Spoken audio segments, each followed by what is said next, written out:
we all know, inappropriate or disruptive behavior by one or a few students can affect his or her academic and social progress, as well as affecting his or her peers' progress in the classroom.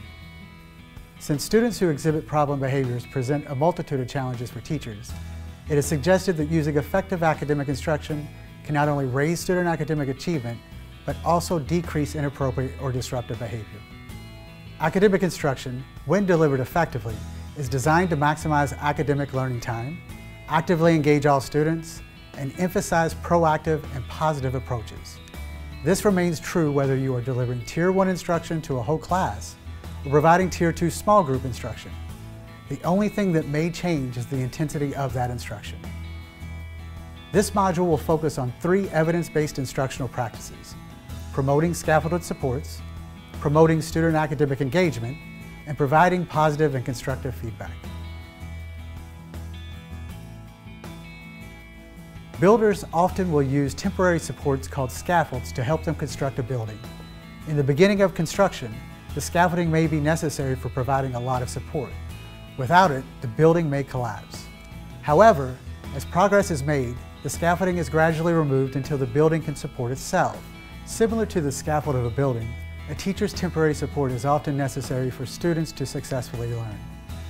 The teacher may provide more support when the student is initially learning a skill and is not ready to do it independently. But just like with the building, the support will be gradually removed as the student makes progress and moves toward independence. Scaffolded supports can be provided through a variety of means, including dialogue and materials. Scaffolding through dialogue includes modeling a procedure, concept, or task, or providing hints or questions throughout a task. In general, the teacher will begin by first specifying the steps in a strategy. Then they will explicitly model the steps by verbalizing his or her thought process. As the students develop their understanding, the teacher will guide and support them while practicing the strategy. And finally, when the students become more confident, the teacher will have the students complete the task independently. Let's now see how a science teacher models the RAP strategy for reading comprehension. Okay, ladies and gentlemen, you should be on page 490 of your book. We are going to do a little activity today to go along with our reading. So what we're going to do is we're going to read a paragraph. We're then going to ask ourselves what the main idea is and what 2 important details can we pull out of the paragraph.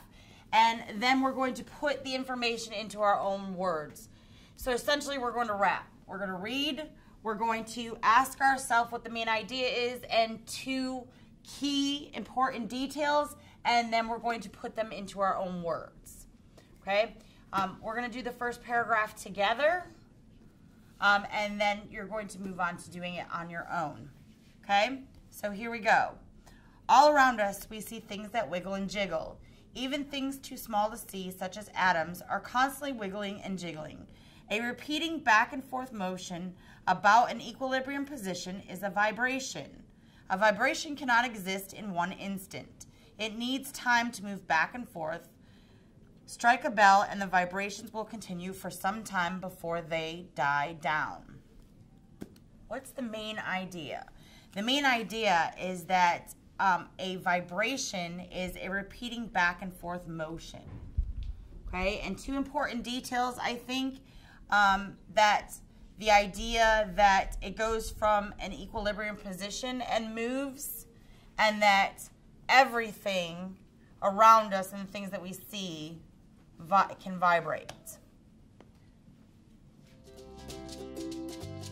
Scaffolding through materials involves the use of visual prompts or cues to help the student perform the task.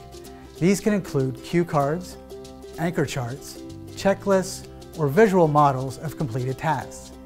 Just as with scaffolding through dialogue, these prompts and cues should be gradually faded as the students become more confident and competent in performing the task. Let's now watch how the teacher uses a paraphrasing graphic organizer to assist the students in completing the RAP strategy independently. All right, guys, so now that I have modeled RAP for you, in front of you, you have a graphic organizer that you are going to fill out as you carry through and do RAP. On page 490, you are going to be doing the second paragraph. And as you do this, I'll be coming around to observe and to, if you have any questions, feel free to ask. Go ahead and get started. Okay, so that's a good point. In fact, the wave needs to be able to move from one place to another in order to happen. So what about? Student academic engagement can play a crucial role both academically and socially. Students who are engaged in the learning process are less likely to exhibit inappropriate behaviors and more likely to achieve academic success. Conversely, if students are not academically engaged, the likelihood of negative behavioral outcomes and the chances of falling behind academically increases. One effective teaching practice to promote student academic engagement is giving students frequent opportunities to respond. 3 common methods used to increase the rate of opportunities for all students to respond are individual responding, unison responding, and peer-to-peer responding. Individual responding involves the teacher asking a question directly to an individual student following teacher instruction. Although a typical teacher practice, it does not always promote active engagement for all students. Teachers can use random selection or a strategy called whip around or pass to make sure all students are engaged. First, let's talk about random selection. When teachers call on volunteers, only the students who know the answer typically raise their hand, and these seem to be the same students every time. On the other hand, if students know they may be randomly called on to answer a question, they may be more attentive. Another strategy to increase engagement through individual responding is whip around or pass. You can use this strategy with questions that have many possible answers. The teacher will first ask the question and give the students time to think about an answer. Then, starting at one location in the room, the teacher will go up and down the rows and ask for student responses without any interruption. Students are allowed to pass if they can't think of a response or a response has already been said. Unison responding is when all students respond to a teacher's prompt or question. It is typically suitable for review, teaching new skills, as a drill, or as a lesson summary. General guidelines for unison responding include asking students a question, giving the students time to think of a response, and then cueing the students to respond together. There are 3 general strategies that teachers can use for unison responding. They are having the students chorally respond, having students use response cards to respond, or having students use hand gestures to respond. Let's first talk about choral response. For choral response, a teacher will develop questions with only one right answer that can be answered with short 1 to 3 word answers. He or she will then ask the question, give students 3 to 5 seconds wait time, and then cue an oral response from all students. Let's watch how the following teacher uses choral response to review previously covered content in her science class. So this unit we've been talking about the ways that waves interact with each other. And so what we're going to do is we're going to go over the 4 different types of wave interaction. I'm going to say it, and then you're going to say it back to me. Okay, are we ready? Yes. All right, so the first type is reflection. Say it with me. Reflection. Okay, the second type is refraction. Say it with me. Refraction. Okay, the third type is diffraction. Say it with me. Diffraction. And the final type of wave interaction is interference. Say it with me. Interference. Okay, lastly, we're going to say all 4 of them together. All together. Are we ready? Yes. All right, here we go. Ready? Reflection, refraction, diffraction, interference. Great job, guys. The next unison strategy involves providing students with either response cards or response slates. Response cards are pre-printed and can include things such as true and false, yes or no, or letters and numbers that would correlate with particular answers. The teacher will ask a question, give 3 to 5 second wait time, and then prompt the students to hold up that card that corresponds with their answer. The response slate works the same way, but it requires students to write their response on a miniature dry erase board with a dry erase marker. Let's watch how the following teacher uses response cards in her class to review what was learned in science. All right, so going over and doing a quick review, let me explain to you how this is going to go. I'm going to read you guys the question. I'm going to read you the options, And then you are going to choose which answer you think best fits the question using the cards that are in front of you. Does this make sense? Does everybody understand? Yes. Okay, so here we go. First question. Objects thrown vertically upwards move for a certain distance and then fall back down due to A, magnetic force, B, gravitational force, C, muscular force, or D, may the force be with you. Okay, so again, the question is, objects thrown vertically upwards move for a certain distance and then they fall back down due to A, magnetic force, B, gravitational force, C, muscular force, or D, may the force be with you. Make your selections and show me your cards. Very nice job. The third unison strategy we will discuss is using hand signals. This strategy allows students to use their hands to provide a response that indicates either an answer to a question, agreement or a non-agreement with an answer or a statement, or to indicate a level of understanding of the lesson content. Let's watch how the following teacher uses thumbs up, thumbs down strategy to promote student self-assessment. So I want to give you about 30 seconds. I want you to think about that. Where are you? Okay, are you, I'm doing great, I understand everything, I'm a little shaky, I could use some help, or I am completely and utterly lost, please help me. Okay? All right, does everybody know where they are? Okay, let me see your hands, please. All right, good, perfect. Thank you. Peer-to-peer responding is a strategy that promotes engagement through student pairs. In general, the teacher will first assign partners and assign each partner with either the number 1 or 2.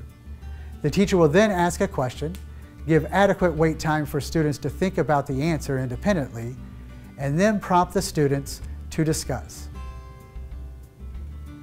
Let's first talk about the turn and talk strategy. The teacher will first ask a question and provide think time. Then they will ask students to get into partners to discuss the answer to the question.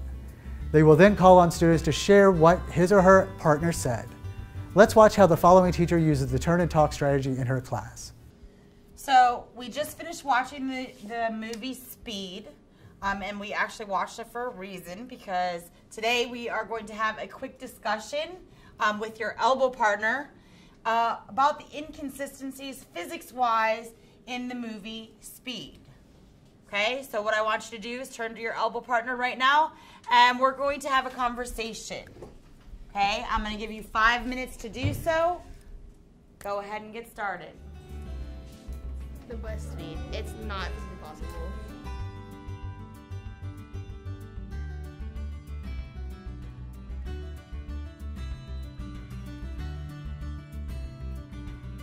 The second peer-to-peer strategy is cued retell.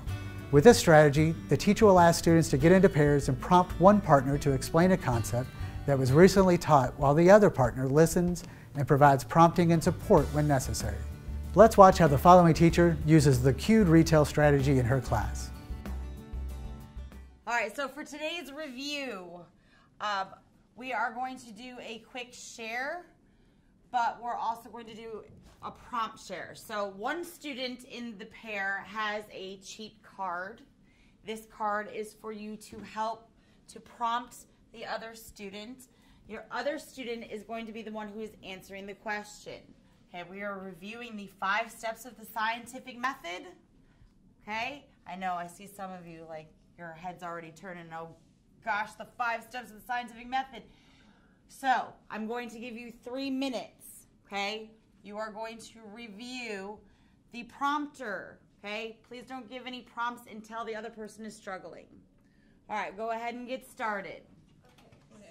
The more a teacher engages students, the more opportunities there will be for feedback. In general, feedback can be defined as information provided to improve or maintain performance. Although there are many ways that a teacher can provide feedback to students, some are more effective than others. These methods involve providing immediate and explicit feedback to the student or students.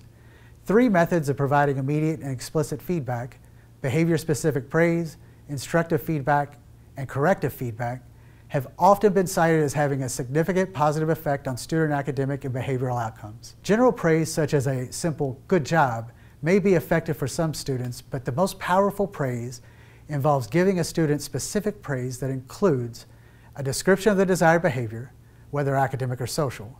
This is called behavior-specific praise. It is important to note that this strategy is best used when describing effort rather than ability. Let's watch how the following teacher uses behavior-specific praise with a student who exhibited an appropriate behavior. Hey Marcus, your extra effort studying for this test really paid off. So good job. Thank you. You're welcome. Primarily used with academic feedback, instructive feedback involves the teacher not only confirming the correct response, but also providing additional information. This can include relating the response to previously learned concepts or new information. Let's watch how the following teacher uses instructive feedback to respond to a student's correct response. Okay, so to review really quickly for our quiz tomorrow, what I have done is I have put elements on these cards. I'm going to flash this card. You're going to tell me what element it is. Okay? Does everybody understand what we're going to be doing? Yes. Okay, so let's start out with Cl. What element is Cl? Daisy? Chlorine. Chlorine, good. And remember that chlorine is a halogen. Okay? Next one. Na. Sodium. Rihanna, what is it? Sodium. Sodium. Not all responses are correct or appropriate, so feedback also needs to be constructive. Unlike behavior-specific praise and instructional feedback, corrective feedback involves correcting student academic or social errors. Corrective feedback involves not only describing the inappropriate behavior, but also providing guidance on future actions. In other words, what should you have done instead? Let's watch how the following teacher uses corrective feedback to respond to a student's incorrect response or inappropriate behavior. All right, so Kevin, what do you think the theme of the text is so far? Courage. That's a good start. So remember with theme that it's what the author is trying to teach us about courage, okay? So what do you think that might be? That everybody can have courage. That's a great guess. Yep, that's a perfect answer to start with. Good work. Thank you. Students who exhibit problem behaviors present a multitude of challenges for teachers. The strategies discussed in this module, when delivered effectively, are designed to maximize academic learning time, actively engage all students, and emphasize proactive and positive approaches to implement during Tier 2 small group instruction. For more information, visit us on cybers.com.